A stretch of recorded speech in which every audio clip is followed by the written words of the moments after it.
Salam damai bagi saudara semua saat ini yang sedang mendengarkan siaran ini, dan harapannya tentunya saudara tetap sehat, tetap berbahagia, tetap semangat ya menjalani kehidupan ini, dan biarlah damai dari Tuhan akan meneduhkan hati saudara di dalam menjalani semua liku-liku kehidupan ini.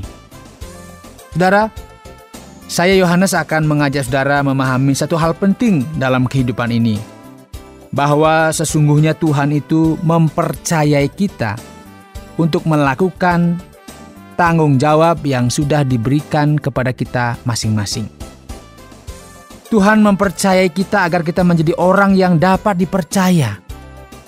Dan tentunya kepercayaan yang diberikan itu harus dipertanggungjawabkan. Nah, bagaimana Tuhan memberikan kepercayaan kepada hamba-hambanya? Mari saya mengajak saudara menemukan jawabannya dalam pelajaran berikut ini.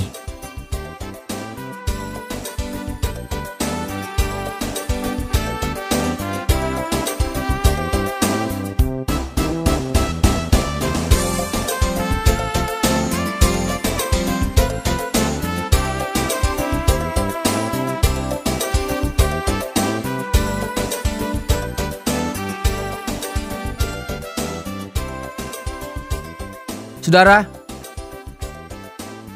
menanamkan nilai-nilai positif dalam kehidupan ini adalah tanggung jawab setiap orang.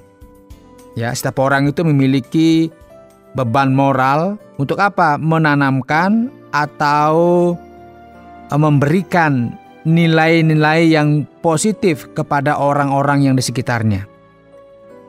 Sebab manusia itu memang diperhadapkan kepada banyak pilihan. Ya, baik pilihan untuk melakukan apa yang positif dan juga apa yang negatif. Karena itu, sebagai manusia yang diberikan tanggung jawab di tengah-tengah dunia ini, kita berkewajiban untuk menanamkan hal-hal yang baik. Nah, gambaran tentang keadaan manusia itu tercermin dari sebuah kisah, saudara. Dan kisah ini disajikan dalam bentuk cerita atau perumpamaan yang diberikan oleh Yesus Kristus tatkala ia mengajar orang-orang yang sedang mengikutinya. Yesus memberikan sebuah perumpamaan tentang seseorang yang memanggil hamba-hambanya untuk diberikan uang yang nantinya dipakai sebagai modal usaha, atau uang ini harus diusahakan begitu. Sebagai pemilik modal, tentunya sangat mengharapkan bahwa uangnya itu akan bertambah banyak. Dan kunci dari harapannya itu terletak dari usaha yang dilakukan oleh hamba-hambanya yang telah diserahkan sejumlah uang untuk dikelola. Nah, ketika waktu yang sudah ditetapkan oleh sang pemilik modal, maka ia akan memanggil semua hamba yang sudah diberi kepercayaan. Dan setiap hamba yang dipanggil wajib untuk datang dan mempertanggungjawabkan setiap uang yang sudah diberikan. Nah, dalam cerita itu dikisahkan ada hamba yang dengan senang hati mengatakan bahwa dia telah bertanggung jawab terhadap uang yang sudah dipercayakan. Hamba ini gembira. Karena apa? Uang yang diberikan itu ternyata bisa berlipat-lipat. Dan tentunya sang tuan sangat senang. Tapi sebaliknya ada juga hamba yang begitu sangat pesimis, negative thinking. Dia berkata kepada tuannya, "Tuan, inilah mina Tuan. Aku telah menyimpannya dalam sapu tangan. Sebab aku takut akan Tuan, karena Tuan adalah manusia yang keras. Tuan mengambil apa yang tidak pernah Tuan taruh, dan Tuan menuai apa yang tidak Tuan tabur." Saudara, reaksi tuannya atas sikap hamba yang seperti ini, sudah jelas. Tuannya berkata, "Hai hamba yang jahat, aku akan menghakimi engkau menurut perkataanmu sendiri." Nah, cerita ini sampaikan oleh Tuhan Yesus ketika ada banyak orang yang datang mengerumuni dia. Ia ingin menegaskan bahwa semua orang tanpa terkecuali harus memberi pertanggungjawaban atas semua perbuatannya. Ada saatnya sang pemilik kehidupan menagih semua modal yang sudah ia serahkan untuk dipergunakan ketika dia masih hidup. Pertanggungjawaban yang diberikan oleh setiap manusia bukan dalam bentuk kuantitas belaka, namun lebih dari prioritaskan hal-hal yang bersifat kualitas. Ya, bukan kuantitas belaka, artinya wah sudah melakukan ABC banyak. Tidak, lebih dari semuanya itu adalah bersifat kualitas. Mengapa saudara? Karena ada perbedaan hasil yang diberikan oleh dua hamba oleh dalam kisah itu. Ada yang menghasilkan 10, ada yang menghasilkan 5. Dan kisah itu menjelaskan masing-masing mendapat pujian dan upah sesuai dengan perbuatannya. Tuannya tidak membanding-bandingkan, wah kamu kok 10, kamu kok 5, tidak. Tapi kesetiaan mereka untuk melakukan tugas itu menjadi fokus dari sang tuan. Dan masing-masing menerima bagiannya sesuai dengan apa yang telah dikerjakannya. Ini berarti bahwa sang tuan kehidupan menghargai sekecil apapun usaha yang menyebabkan orang lain menjadi tertolong, yang menyebabkan sang tuan menjadi senang. Sang tuan sangat berbahagia, sangat senang, sumringah begitu ya, atas ketaatan yang ditunjukkan oleh hamba-hambanya. Tetapi sangat kontras dengan hamba yang ketiga. Dia bukannya minta maaf karena telah melalaikan tugasnya, tapi sebaliknya saudara, dia malah menyalahkan tuannya. Dia katakan, "Tuhan, ini mina Tuhan. Aku telah menyimpannya dalam sapu tangan karena aku takut akan Tuhan. Tuhan ini manusia yang keras. Tuhan mengambil apa yang tidak pernah Tuhan taruh, dan Tuhan menuai apa yang tidak Tuhan tabur." Artinya apa? Ini kan, wah Tuhan ini kan maunya enak sendiri begitu ya. Tuhan ini kalau bilang manusia yang keras, otoriter, maunya dapat sesuatu tanpa bekerja. Artinya ada negative thinking dari hamba yang ketiga ini. Ia tidak menghargai kepercayaan yang sudah diserahkan kepadanya. Bahkan dengan sikapnya yang negatif, ia malah mengatakan tuannya sebagai manusia yang keras, otoriter, karena tuannya menuai sekalipun tidak menabur. Dengan kata lain, ia ingin berkata, "Tuhan, engkau orang yang maunya menang sendiri. Masa saya yang kerja keras, Tuhan yang menuai hasilnya?"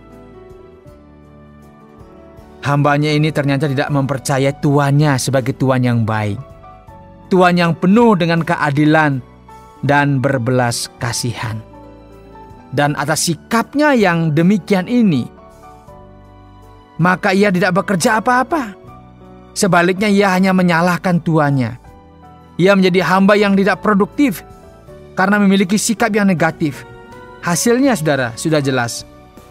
Tuannya dengan keras berkata kepadanya, "Hai hamba yang jahat, aku akan menghakimi engkau menurut perkataanmu sendiri."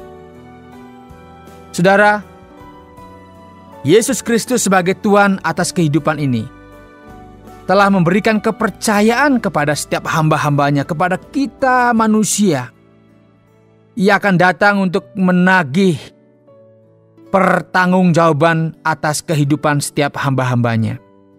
Ia adalah Tuhan yang adil, yang tidak menuntut lebih dari kemampuan hamba-hambanya. Ia menghargai sikap yang rendah hati untuk taat melakukan kehendak-Nya. Sebaliknya, Ia juga akan menjadi Tuhan yang tegas dan keras kepada hamba-hamba yang memiliki sikap yang negatif tentang-Nya. Ia akan mengambil semua apa yang ada padanya untuk diserahkan kepada orang-orang yang dapat dipercaya. Inilah kisah, cerita yang diberikan oleh Yesus Kristus untuk mengingatkan manusia bahwa setiap manusia sudah diberikan modal untuk hidup. Dan setiap modal untuk hidup yang diberikan itu harus dipertanggungjawabkan kelak di hadapannya. Dan Dia akan menghakimi setiap orang sesuai dengan perbuatannya. Dan Dia senang kepada hamba-hamba yang taat, kepada hamba-hamba yang setia, kepada hamba-hamba yang berpikiran tidak negatif tentang Dia. Karena ada banyak orang yang memiliki pikiran yang negatif tentang Tuhan Yesus, menganggap Dia sebagai oknum atau pribadi yang keras, ya seperti dibilang tadi, menjadi pribadi yang tidak adil, menjadi pribadi yang tidak mengerti hamba-hambanya. Ada banyak umatnya berpikir demikian mungkin, tetapi saat ini Dia menegaskan, Dia adalah pribadi yang penuh dengan belas kasihan. Dia adalah pribadi yang tegas kepada orang-orang yang tidak mau taat kepadanya. Dan bagi setiap orang yang sudah taat kepadanya, Dia akan berkata, engkau hamba yang setia. Dan setiap orang akan menerima upah sesuai dengan apa yang telah dikerjakannya. Mari menjadi hamba yang dapat dipercaya dengan cara tetap mengelola kehidupan ini yang dapat menyenangkan Tuhan kita.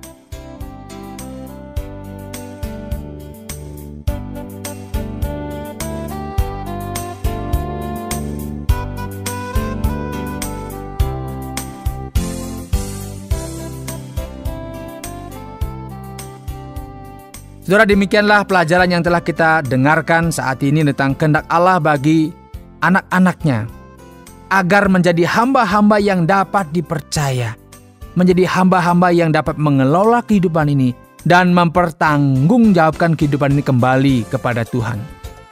Saudara dapat belajar lebih banyak lagi tentang pribadi Yesus melalui program Figur yang disiarkan melalui radio kesayangan saudara ini atau melalui media-media lainnya.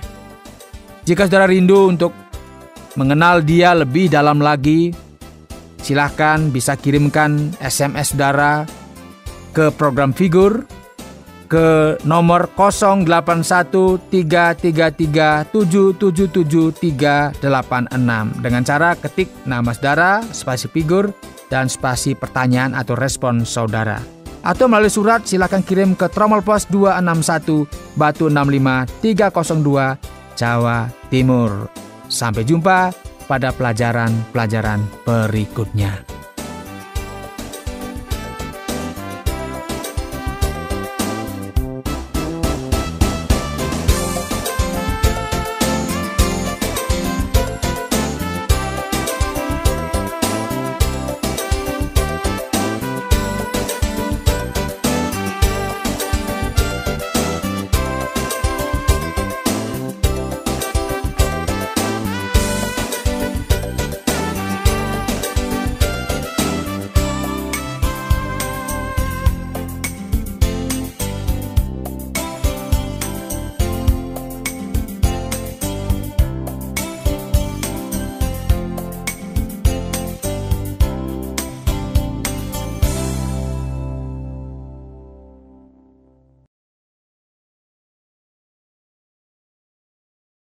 Terima kasih Anda sudah mengikuti program kami. Jika Anda diberkati, jangan lupa like, komen, dan share supaya Anda tidak ketinggalan setiap program terbaru kami.